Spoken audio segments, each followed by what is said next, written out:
L'invité café. Et ce matin, plein feu sur l'ADI, l'Association pour le droit à l'initiative économique, un précieux recours lorsque toutes les autres portes, bancaires notamment, se referment au moment de solliciter un prêt. Alors cela fait maintenant 18 ans que l'ADI accompagne les petits porteurs de projets. 2378 microcrédits ont ainsi été alloués l'an dernier. Et ce matin, nous recevons Alice Hénon, conseillère ADI, pour en parler. Bonjour. Yarana Ibrahim, Yarana à toute l'équipe et à ceux qui nous écoutent. Merci d'accepter notre invitation. Alors, première chose, comment est-ce que vous faites pour prêter de l'argent là où les banques refusent ? En fait, nous empruntons de l'argent aux banques de manière à pouvoir permettre à ceux qui ont des projets, de belles idées, de pouvoir créer malgré tout lorsque les portes leur sont fermées, parce qu'ils ne répondent pas aux critères bancaires. Nous sommes complémentaires avec les banques dans le sens où lorsqu'ils ont créé chez nous et qu'ils ont pu développer leur activité et donc réussir à avoir un chiffre d'affaires, après ils peuvent devenir bancarisables.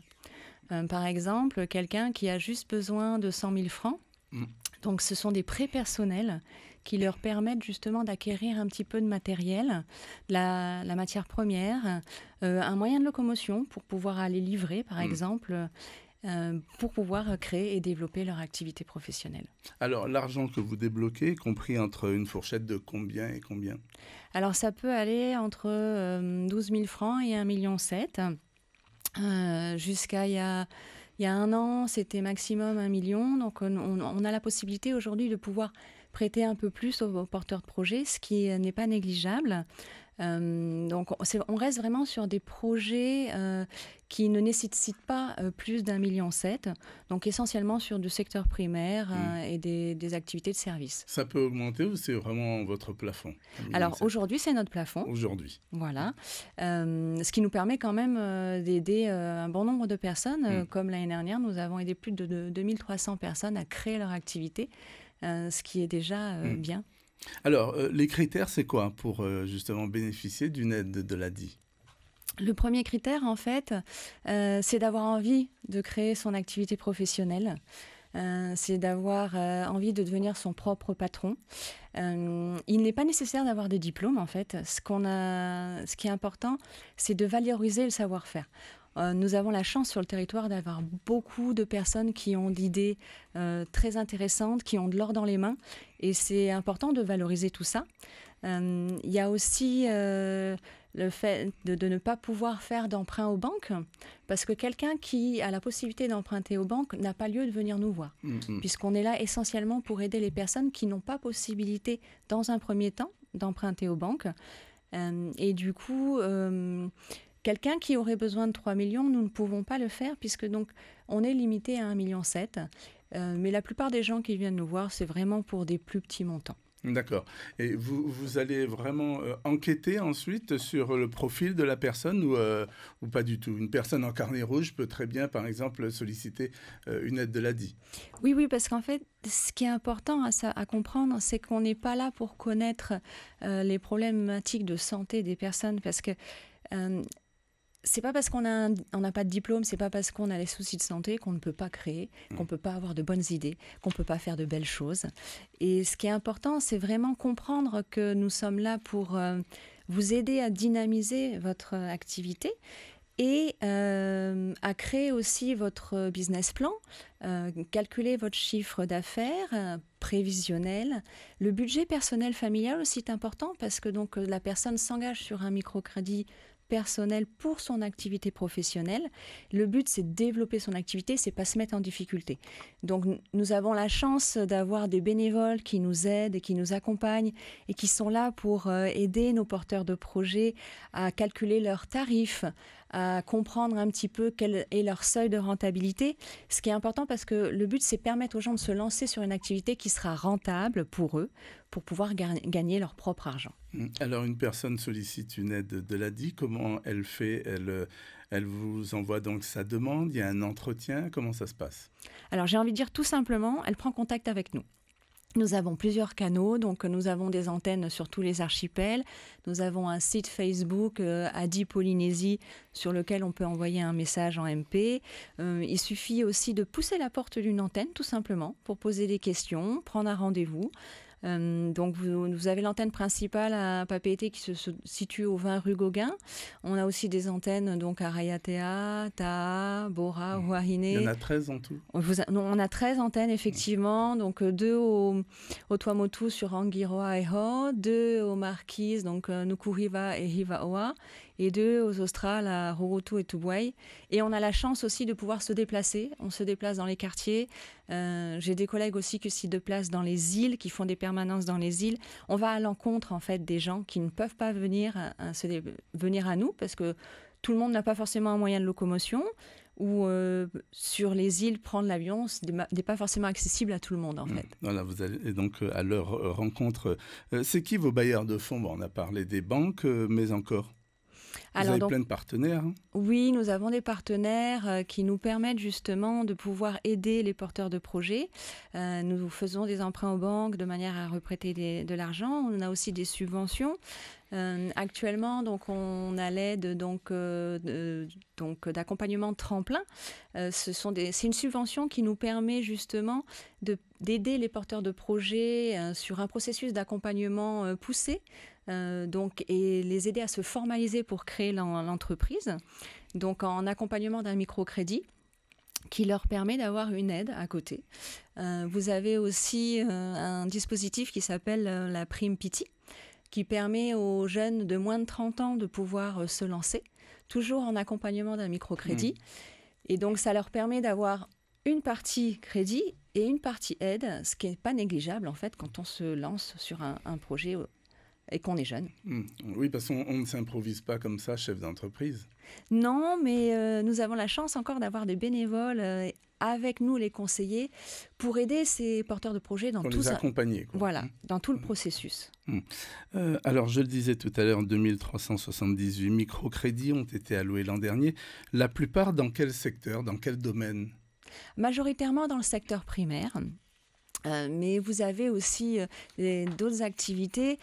Et c'est vraiment en fonction des archipels. Par exemple, sur les Tuamotu, il y a beaucoup de copraculture, de pêche. Sur l'archipel de la Société, vous avez beaucoup d'agriculture. Vous avez aussi des activités de service. On a vu dernièrement aussi avec donc la reprise du tourisme beaucoup d'activités d'Airbnb, de location de voitures et de location de scooters. Vous avez beaucoup d'artisanat aussi. Il y a des gens aussi qui ont des idées sur le numérique, le digital. Il y a beaucoup de choses qui se développent et c'est vrai que c'est intéressant parce que souvent, il y a des personnes qui pensent à quelque chose et qui n'osent pas se lancer parce qu'ils ont l'impression que ce n'est pas l'idée du siècle. Et en fait, il n'est pas nécessaire justement d'avoir une idée extraordinaire pour pouvoir créer son propre emploi et dynamiser le secteur économique. Alors j'imagine que de votre poste, vous avez dû en voir des profils défiler. Est-ce qu'il y en a un qui vous a plus marqué que d'autres? Il y en a beaucoup. Moi, ce qui m'a beaucoup marqué, en fait, ce sont des gens qui poussent la porte, qui n'osent pas trop rentrer parce qu'ils n'osent pas, ils ont l'impression qu'ils n'y arriveront pas. Et lorsqu'on les voit évoluer et qu'ils reviennent nous voir en disant « mais c'est génial, j'ai réussi à faire ça, j'ai accueilli sur un salon plus de 100 personnes », c'est ça qui est intéressant en fait. C'est voir les personnes grandir, voir leur évolution. J'ai un jeune homme qui fait donc des bijoux en nacre, qui était très timide. Et quand je vois comment il communique sur son activité, je trouve ça formidable. Alors, si la personne donc, qui vous sollicite finit malheureusement par échouer dans son entreprise, elle est tenue de tout vous rembourser, par exemple? Alors, ça reste un crédit. Donc, effectivement, c'est pour ça qu'on calcule vraiment sur le budget. C'est important, en fait, de bien calculer pour les personnes. Après, sur la création d'entreprise, j'ai envie de dire, quelque part, il n'y a pas vraiment d'échec. Il y a un grand restaurateur qui disait que, justement, c'est par ces échecs qu'on apprend. Et c'est comme ça aussi qu'on peut évoluer. Ce qui est important, c'est valoriser son travail. Et c'est en faisant faisant des erreurs aussi qu'on apprend. Et pour éviter aussi cet échec quelque part, les personnes, c'est pas juste un prêt en fait, c'est un crédit, microcrédit accompagné. Les gens ne sont pas tout seuls. Et c'est ça qui est important, on assiste vraiment auprès de nos porteurs de projets. Si vous avez des difficultés, venez nous voir, n'attendez pas.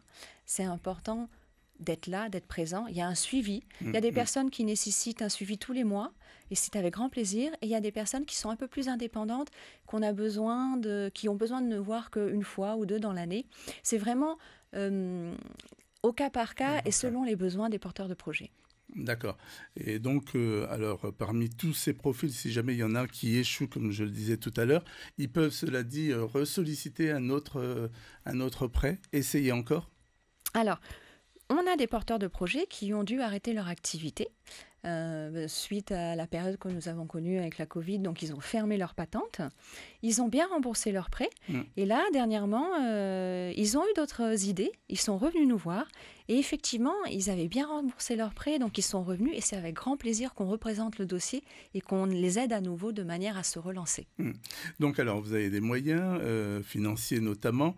Alors, est-ce qu'il vous manque du monde? Vous avez besoin de bénévoles ou alors ça va le compter?